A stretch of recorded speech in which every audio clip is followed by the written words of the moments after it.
This morning we learn that the European Union has won the Nobel Peace Prize.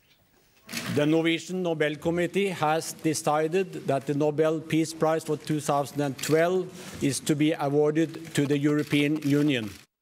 Now, with us now is someone who I know would like to offer his congratulations, the leader of UKIP, Nigel Farage. Here is your opportunity to congratulate them on winning that prize. Yeah, astonishing, isn't it? And I suspect that the Nobel Prize itself will be brought into disrepute by this. I mean, look, just a few days ago, Angela Merkel went to Athens to be greeted with Molotov cocktails, a violent demonstration, and, almost unbelievably, people dressed up in Nazi uniforms. What we're seeing is a Europe being divided from north to south by the Eurozone.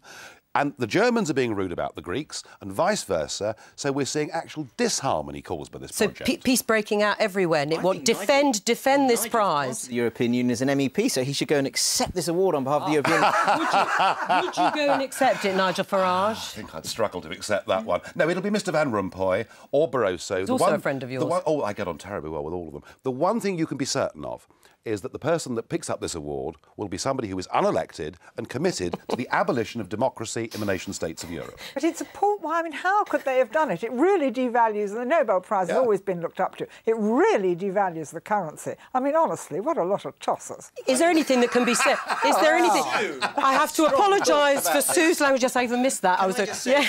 This is 50 years too late. If they'd given it when the Treaty of Rome was signed in 1957, saying you're going to solve your problems at the conference table, not on the battlefield, as David Cameron said yesterday in his First World War speech, great. But the problem is there have been some disasters since then. What happened in Europe's backyard? The war in the former Yugoslavia. Yeah. It took the United States bombing Bosnia to get the Serbs to the Dayton conference table, not the European Union. Isn't the lesson, Nick, of Yugoslavia, that if you artificially try and bring people together and impose a new flag and nationality on them without consent, it actually leads to civil war. And tragically, the European Union is doing exactly the same thing. And Barroso was very clear last month.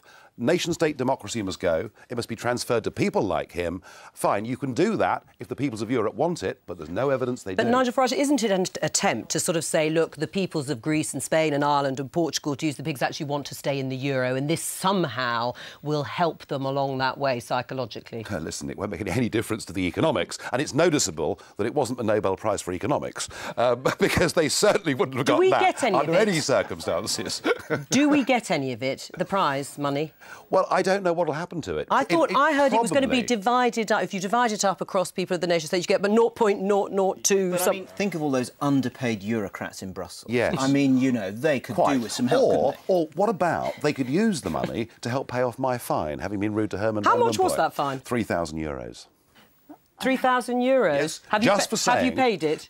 I have. Just for saying that the chap had the charisma of a damp rag. Well, you won't say... Oh, don't say it again, you'll be fined again, although you haven't said it in the Parliament. And you're enjoying this all far too much. That's all for today.